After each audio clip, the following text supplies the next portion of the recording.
வணக்கம். ஜாலியோ ஜிம்கானா விழாவுக்கு வந்ததுக்கு ரொம்ப நன்றி.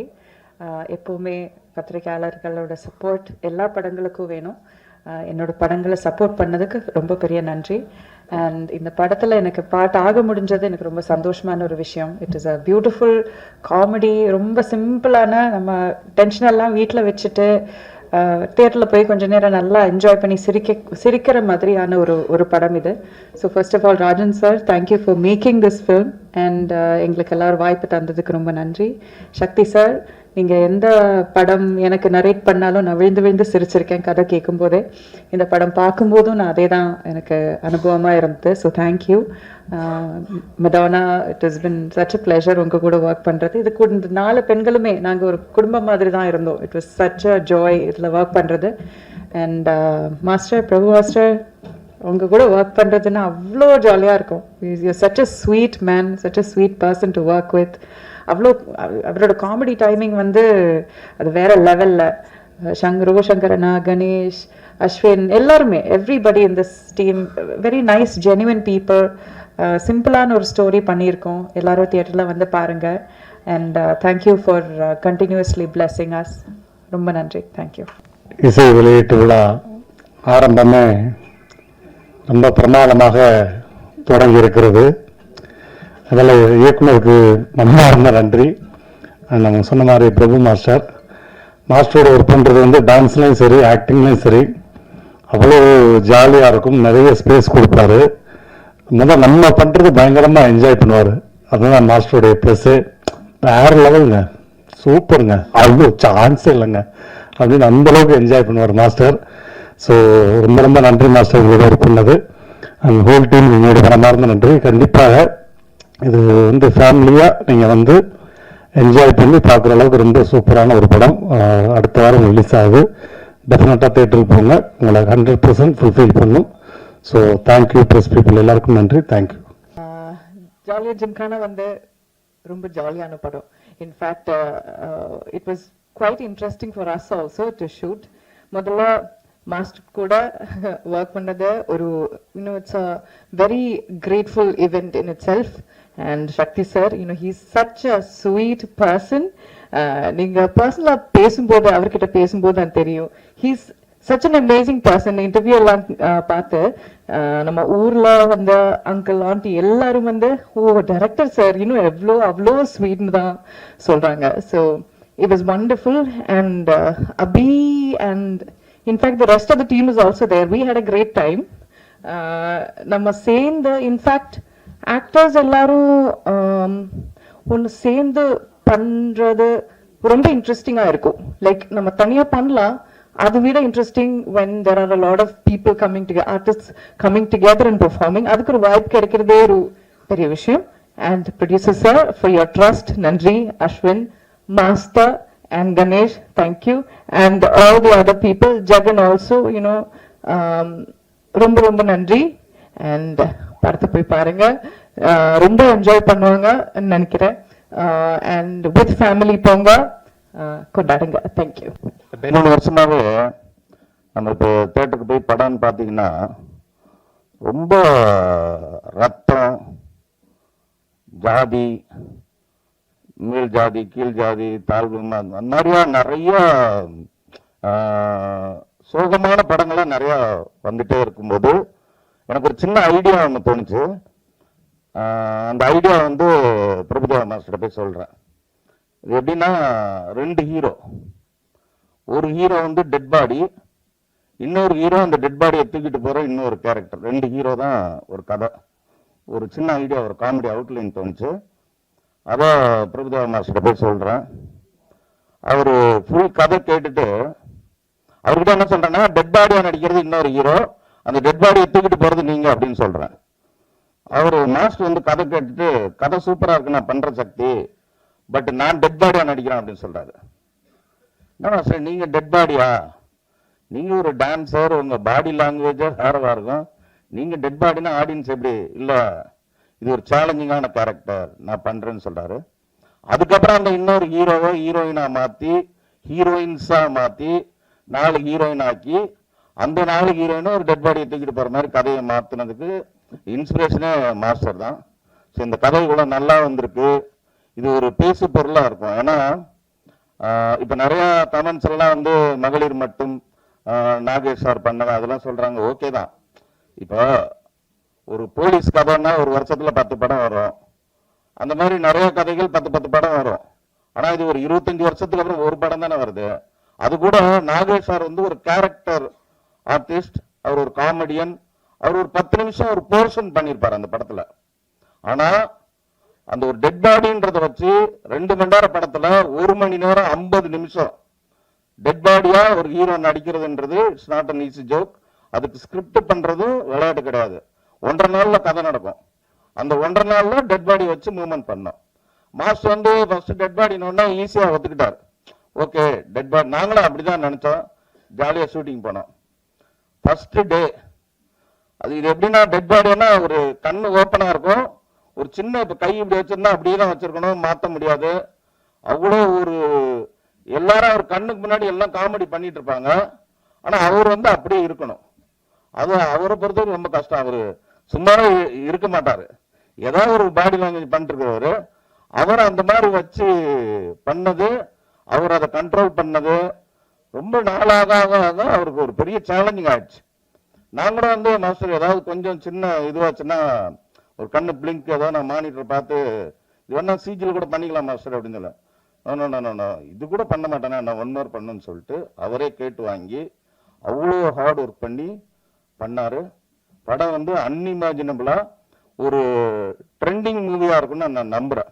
ஏன்னா நிறைய படங்கள் பார்த்து ஒரே பேட்டர்ன்ல இருக்கிறதுக்கு ஒரு ஒரு புதுசான ஒரு படமா இருக்கும். இது ரிலீஸ் ஆகிற டைமும் சூப்பரான ஒரு டைம், அருமையான டைம். அருமையான என்னோட பிரதர் சக்தி, என் பேர் தான். அவர் வந்து எனக்கு கிடைச்சது ஒரு பெரிய, இந்த படத்துக்கு ஒரு சக்தின்னு சொல்லலாம். அப்படி அவர் கிடைச்சது. அவரு தமிழ்நாட்டில் இருக்க மூளை முடுக்கு இந்து இடுக்குல இருக்க தேட்டர்லாம் வந்து உட்கார்ந்த இடத்துல ஒரு பட்டன் தட்டி தேட்டர் போடுவாரு.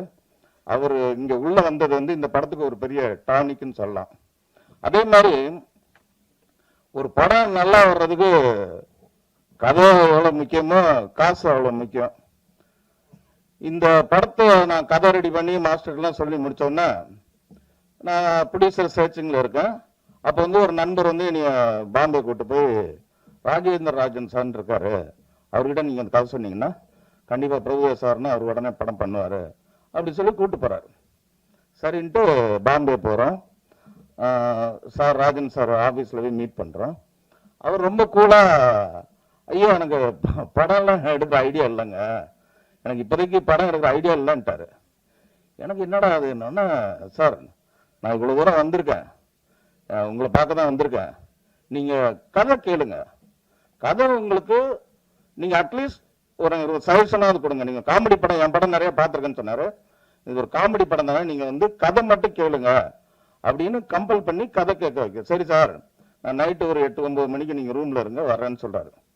அவர் வந்தது அரௌண்ட் 11 o'clock வராரு நைட்டு. பாம்பேல நைட்லாம் டைம் கிடையாது. ஸோ 11 மணிக்கு வர்றாரு. அவரும் ஒரு ஃப்ரெண்ட்ஸ் எல்லாம் வர்றாங்க. கிட்டத்தட்ட 2 மணிக்கு கதை சொல்லி முடிக்கிறேன். நானும் ஒரு வெறித்தனமா நம்ம ஒரு இடத்துக்கு வந்திருக்கோம், ஒரு கதை சொல்ல வந்திருக்கோம், அவர் இம்ப்ரெஸ் பண்ணிடணும்னு சொல்லிட்டு கிட்டத்தட்ட ஒரு 3 hours ஒரு படம் பார்க்குற மாதிரி ஷார்ட்டா சொல்றேன். அவர் என்ஜாய் பண்ணி சிரிச்சிட்டார். ஒரு 3வது சீன்ல இருந்து சிரிக்கிறார்.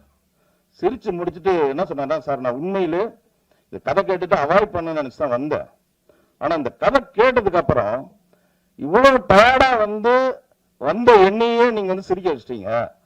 தியேட்டருக்கு வர ஆடியன்ஸ் ஃப்ரெஷ்ஷா வருவாங்க, இந்த சிரிப்பை ஆடியன்ஸ் சிரிச்சுட்டாங்கன்னா இந்த படம் டெஃபினட்டா ஒர்க் ஆகும், நான் இந்த படம் பண்றேன் சார்னு சொல்லி எனக்கு இந்த நடுராத்திரியில சுதந்திரம் கிடைச்ச மாதிரி நடுராத்திரியில இந்த ப்ராஜெக்ட் வந்து கமிட் ஆச்சு. அன்னையில இருந்து அந்த செகண்ட் இருந்து கிட்டத்தட்ட 2 years கேட்டதுக்கும் கொடுப்போனே கிருஷ்ணா கிருஷ்ணான்ற மாதிரி நான் கேட்காமலே இந்த படத்துக்கு நிறைய விஷயத்தை அள்ளி கொடுத்தவர் ராஜேந்திர சார்.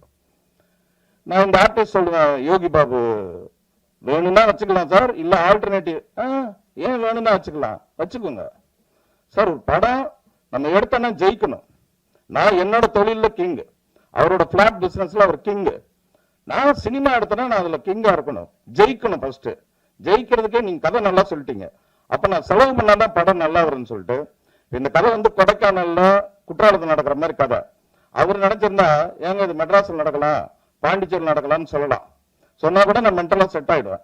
ஆனா இல்ல, நம்ம என்ன சொன்னமோ அதை தாண்டி செலவு பண்ணி சாங்ஸ் கூட அதே மாதிரி நம்ம கேட்டதுக்கு மேலேயே அவர் பண்ணதுனால தான் இன்னைக்கு இந்த படம் இவ்வளவு சிறப்பா இருந்திருக்குன்னா கதை மட்டும் கிடையாது, அவரோட இன்வெஸ்ட்மெண்ட், இந்த ப்ராஜெக்ட் அவர் லவ் பண்ணது, அவரோட ட்ரஸ்ட்.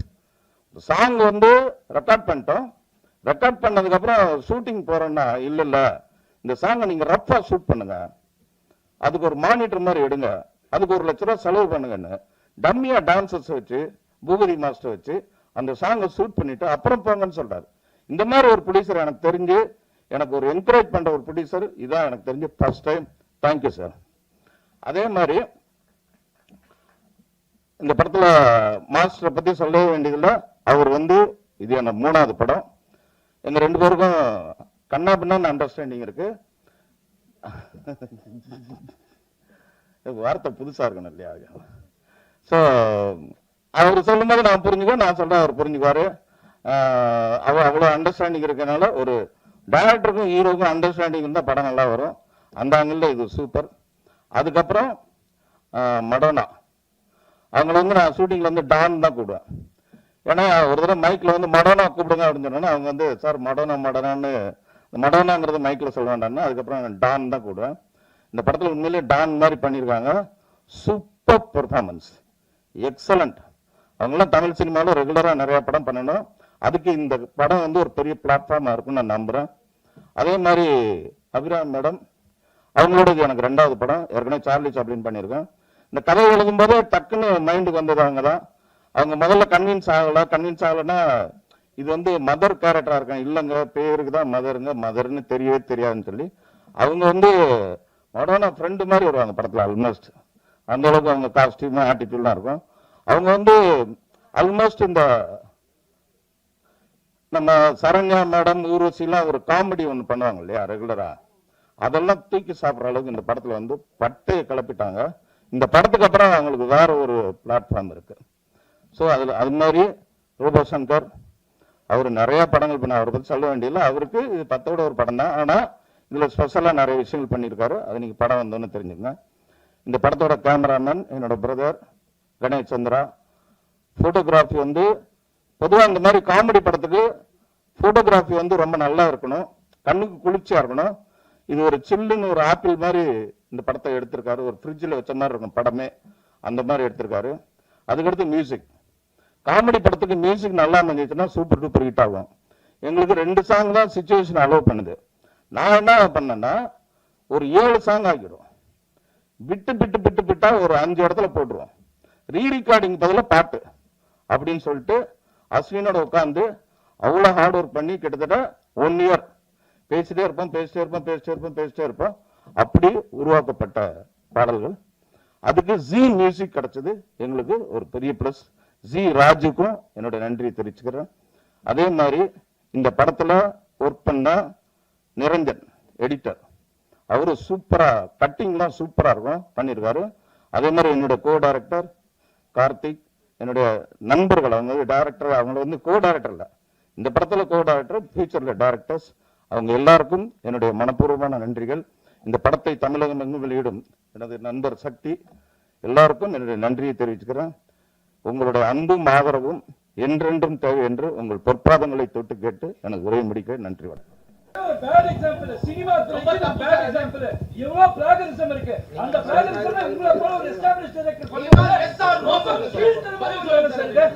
நீங்க எல்லாம் நடிச்சவங்க எல்லாமே ஷுட் ஃபீல் அச்சேம். நீங்களே பதில் சொல்றீங்க. ஆனந்த விடல உங்க இன்டர்வியூ எவ்வளவு பெரிய சார். ஆனந்த விடல பேடி இருக்காரு சார். அவர் சொல்லிருக்காரு, நான் சொல்லல, அவர் சொல்லிருக்காரு சார். இது ரொம்ப தப்பு சார்.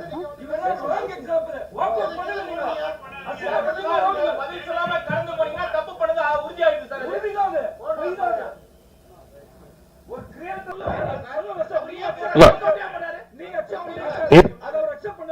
இல்ல இப்ப அதுக்கு பிறகு ஜெகன் வந்து பாருங்க கூட பேசி முடிச்சுட்டு சக்சஸ் தான் முடிச்சாச்சு. இப்ப ஜெகன் வரல. பாருங்க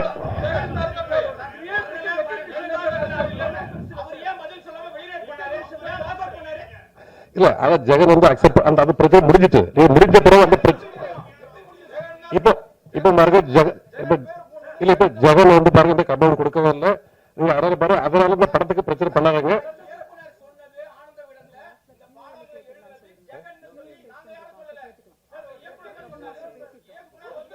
சரி, நான் அடுத்த ஒரு பிரஸ் மீட் வைக்கிறோம், தனியாக இதுக்கு மட்டும் நீங்க அதுல பதில் சொல்றோம்.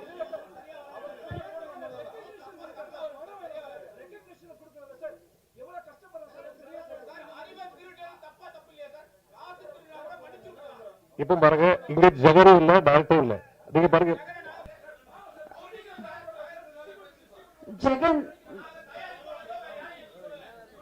ஜெகன் எங்க இருந்தாலும் கொஞ்சம் வாங்க மேடைக்கு ப்ளீஸ்.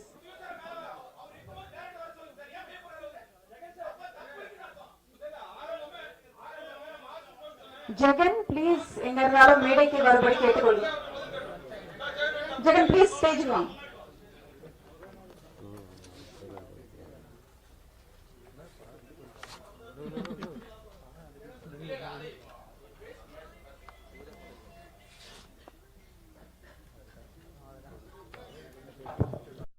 அனைவருக்கும் வணக்கம். டிரான்ஸ் இந்தியா நிறுவனத்தில் வந்து 2014 வருஷம் ஒரு ஆபீஸ் பாயா சேர்ந்தேன். ஒரு ஆபீஸ் பாயை எனக்கு ஈபி ஆகினாருங்க முதலாளி. எங்கேயாவது நடக்குமா அது? நான் வந்து பெருசா படிக்கல, பெரிய அழகு கிடையாது. இந்த கம்பெனியில் வந்து என்ன சேர்க்கறதுக்கு நிறைய பேர் வந்து எதிர்ப்பு தெரிவிச்சாங்க. முதல்ல இந்த கம்பெனியில எப்படிப்பா ஒன்ன சேர்ப்பாங்கன்ட்டு. எங்க ப்ரொடியூசர் வந்து ரொம்ப கீழே உள்ள இடத்துல இருந்து மேலே வந்து வருங்கனால என்ன முதல்ல பார்த்தாரு. ஒரு மனிதனை பார்த்தோன்னே எனக்கு நான் ரொம்ப நெகட்டிவா இருந்தேன். நமக்கு ஒண்ணு கொஞ்சம் எழுதுவேன், இலக்கியம் படிப்பேன், அது எல்லாத்துக்கும் தெரியும், உங்களுக்கு தெரியும். அப்போ வந்து எல்லாரும் என்ன சொன்னாங்கன்னா, நீ இன்னும் ஒரு பார்க்க ஒரு இதா இல்லையப்பா, அவ்வளவு பெரிய கம்பெனியில் வேலை செய்யும். சாரி, இந்த நேரில் பார்த்துட்டு என்ன சொன்னாங்க, எனக்கு பேச முடியல, சாரி ரொம்ப பேச முடியல, கவலையா இருக்கு.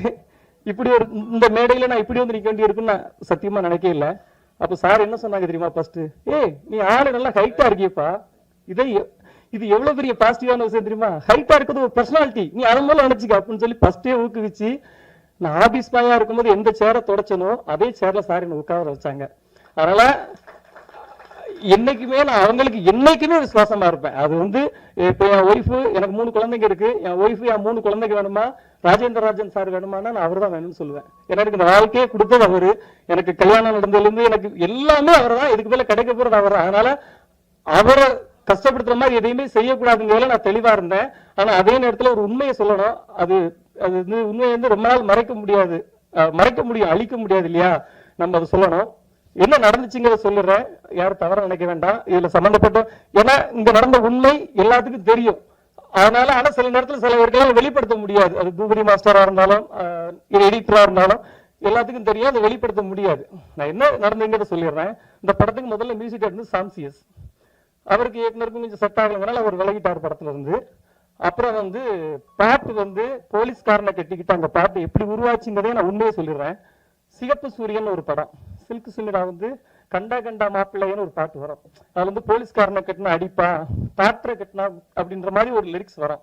அப்போ வந்து நாங்க வந்து மலையாளத்துல ஒரு பாட்டு வந்து பெரிய ஹிட்டான ஒரு பாட்டு இருந்துச்சு. அந்த பாட்டோட டியூன் எடுத்து மியூசிக் டைரக்டர் அனுப்புனா, அப்ப நானும் இருந்தேன், டைரக்டர் இருந்தாரு, கோ டைரக்டர் காமராஜ்னு ஒருத்தர் இருந்தாரு. அவர் தான் இதோடைய மூலகர்த்தா. இந்த பாட்டுக்கு ஐடியா சொன்னது அவர் தான். இப்படி ஒண்ணு பண்ணலாம், மியூசிக் டைரக்டர் இருந்து அந்த டியூனை உள்வாங்கி, ஆனா அதை காப்பி அடிக்கல, அதை விட பெஸ்டா ஒண்ணு கொடுத்தாரு. கொடுத்த உடனே அதுக்கு வந்து டியூனுக்கு வார்த்தை எழுதணும். எழுதும் போது டைரக்டர் உட்காந்துருந்தேன். டியூனை கேட்டு ஏன்னா தத்தகாரம்னா என்ன அப்படின்னா நிறைய பேருக்கு தெரியாது, டைரக்டருக்கே தெரியும், எனக்கு தெரியும் தத்தகாரம்னா என்ன. அந்த தத்தகாரத்துக்கு நான் வார்த்தைகள் எழுதினேன். சில இன்புட்ஸ் அவர் கொடுத்தாரு. பாட்டு எழுதி முடிச்சு நான் எப்போதுமே இது வரைக்கும் என்கிட்ட இருக்கு எல்லா பாட்டையும் நான் எழுதி இயக்குனருக்கு தான் அனுப்புவேன். மியூசிக் டைரக்டர் நேரடி அனுப்ப மாட்டேன், இயக்குனர் வழியா தான் போகும். அப்படி உருவாச்சு. அப்படி அந்த பாட்டு வந்து வந்துட்டு இருக்க நேரத்துல ஒரு இடையில என்ன ஒரு பிரச்சனை வந்துச்சுன்னா, டைரக்டருக்கு எனக்கு ப்ரொடக்ஷன்ல ஈபி, இப்போ எங்க சார் வந்து ரொம்ப எல்லாத்துலயுமே கணக்கா இருக்கணுமாங்க. அதாவது படத்துக்குள்ள எவ்வளவு நாள் செலவு பண்ணி வேஸ்டா செலவு பண்ணக்கூடாது, கவனமா இருப்பாங்க. அப்ப சில விஷயங்கள் வந்து ப்ரொடக்ஷன்ல கொஞ்சம் எக்ஸஸ் ஆகுது. ஒரு 8 கோடி ரூபாயில துவங்கப்பட்ட படம் 15 கோடிக்கு மேல ஆகுது. இப்படி ஆகும்போது அங்க என்னென்ன பிரச்சனை இருக்குங்க நான் சாருக்கு கன்வே பண்ணேன். அதுல வந்து ரொம்ப டென்ஷன் ஆகிட்டு என்ன பண்ணிட்டாரு, நான் பாட்டுல வந்து ஜெகன் பேரை போட மாட்டேன். எங்க சார் ரொம்ப ரிக்வஸ்ட் பண்ணாங்க, உண்மையிலே போடுங்க சார், சின்ன பையன் தானே, வளர்ந்துட்டு போட்டு சார் சொன்னாங்க. ஆனா அவர் கேட்கல. சார் வந்து நான் ஏன் இதெல்லாம் உங்ககிட்ட சொல்லல, நீங்க எனக்கு தெரியும், நான் முதல்ல சொன்னா நீங்க எல்லாம் எனக்கு எல்லாம் எப்படி வந்திருக்கேன்னு உங்களுக்கு தெரியும் இல்லையா? நான் எதுக்கு சொல்லல அப்படின்னா, நான் அந்த பிரச்சனையை பண்ணா அவர் டிஐக்கு வரமாட்டாரு, படம் ஃபர்ஸ்ட் காப்பி எடுக்க முடியாது, 15 கோடி ரூபாய் செலவு பண்ணிட்டோம், பிசினஸ் பிரச்சனை எல்லாம் இருக்கு அப்படின்னு சொல்லிட்டு நான் அமைதியா இருந்தேன். இன்னைக்கு கேட்டதுனால உண்மையை சொல்ல வேண்டிய ஆயிடுச்சு. இது வரைக்கும்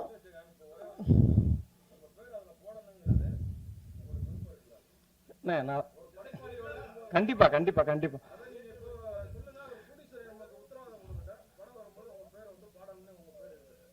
இல்லைண்ணா அது ப்ரொடியூசர் என்ன முடிவு எடுத்தாலும் அதுக்கு கட்டுப்படுத்திருக்கேன். ஆனா இப்போ எனக்கு உங்களுக்கு இப்போ உண்மை தெரிஞ்சு. ஆமா ஆமா ஆமா. நான் சொல்றேன் உங்ககிட்ட யாருக்காவது நான் சொன்னா இது வரைக்கும்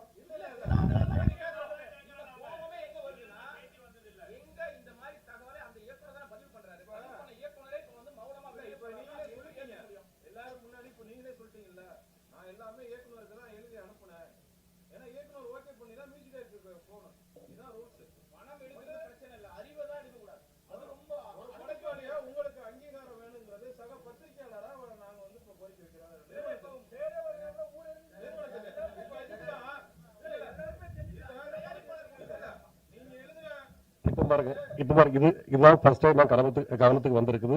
நீங்க இதை பேசிட்டு போயிட்டு இருக்கு. இந்த ஃபங்க்ஷன் முடியாது. அதனால இதை நான் ரொம்ப விசாரிச்சு என்ன பண்ணணும் நாங்கள் டிசிஷன் எடுக்கிறோம். நான் ஜெயிட்டு பேசிட்டு பேச முடிவு எடுக்கிறேன்.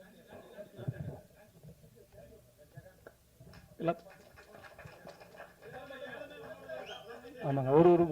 ஒரு 4 பாட்டு மெயினான பாட்டு. அந்த பாட்டு அல்லது 3 ஒரு சின்ன சின்ன பாட்டு 4 வரிகள் தான் வரும். அது வந்து இயக்குனரே சொன்னதுதான். ரொம்ப நன்றி ரொம்ப நன்றி. அதாவது தரணியது அழிந்தாலும் சத்தியம்தான் அழியாதப்பான்னு ஐயா வைகுண்டர் சொல்லுவாரு. அந்த சத்தியத்துக்கு சாட்சியா நீங்களாம் இருந்ததுக்கு ரொம்ப நன்றி.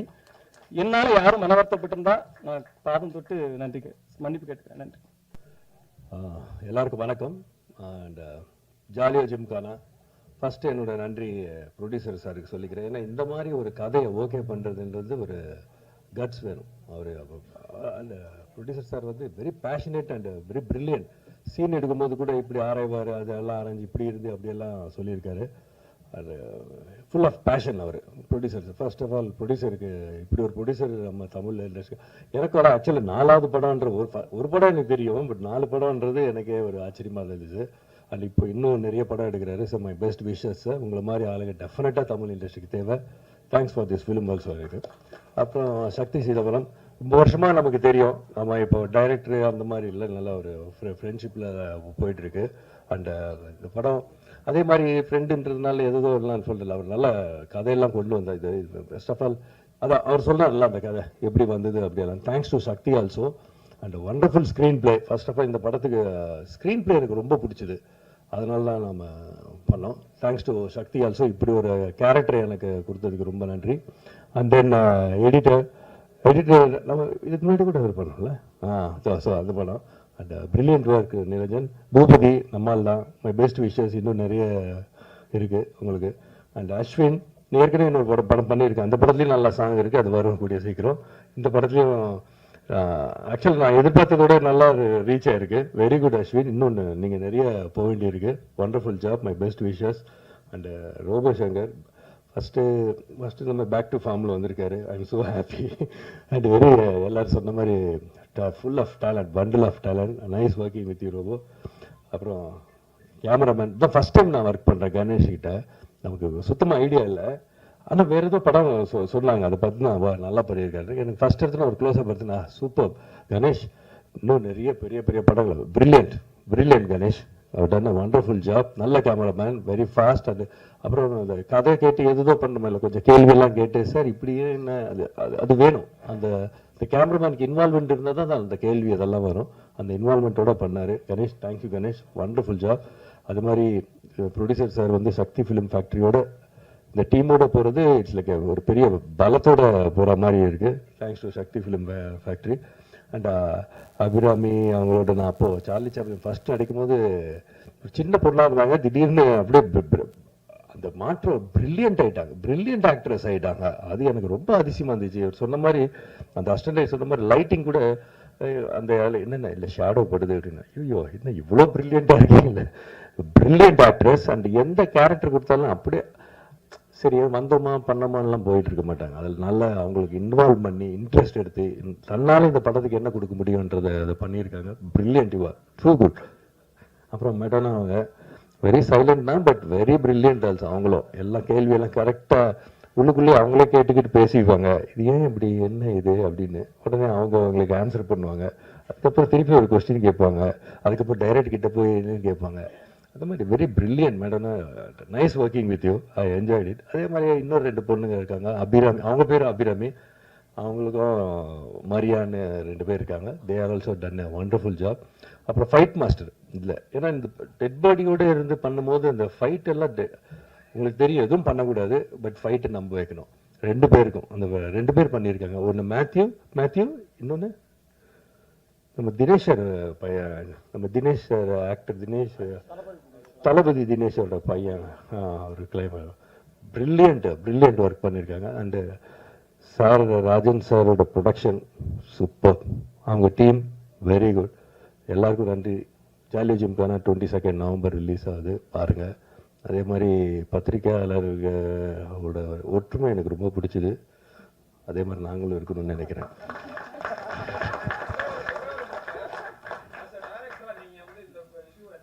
ஆக்சுவலாக அவர் சொன்னார் ஜெகதீஷ், எனக்கு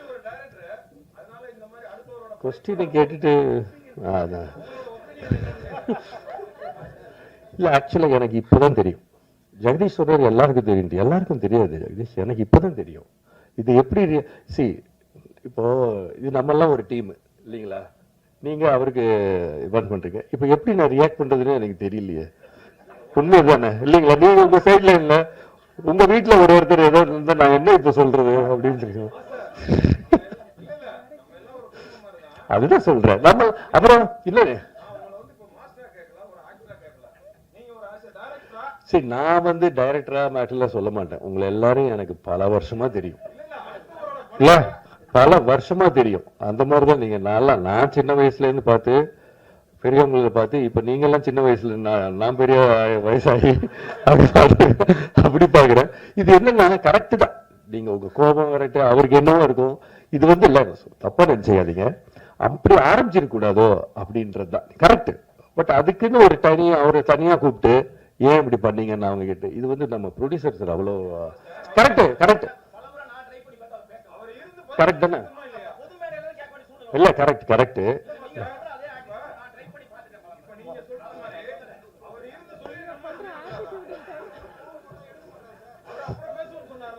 சரி, கரெக்ட் தான். அதுக்கு இல்ல கரெக்ட், அதுக்கு ப்ரொடியூசர் என்ன பண்ணுவாரு? கரெக்ட், அது அவரோட ஃபங்க்ஷன் இல்லையா? இல்ல எதுக்கு பாதிப்பு?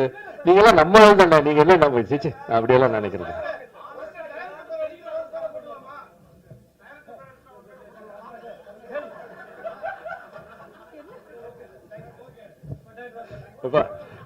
நம்ம ஆளுங்க தானேப்பா. சரி, ஓகே. இதுல உங்க ஹீட் ஆகுது எல்லாமே, டைம் ஹீல். ஓகேண்ணா, எல்லாருக்கும் தீர்வு இருக்குல்ல, எல்லாத்துக்குமே. எல்லாம் ஆமா. தேங்க்யூ.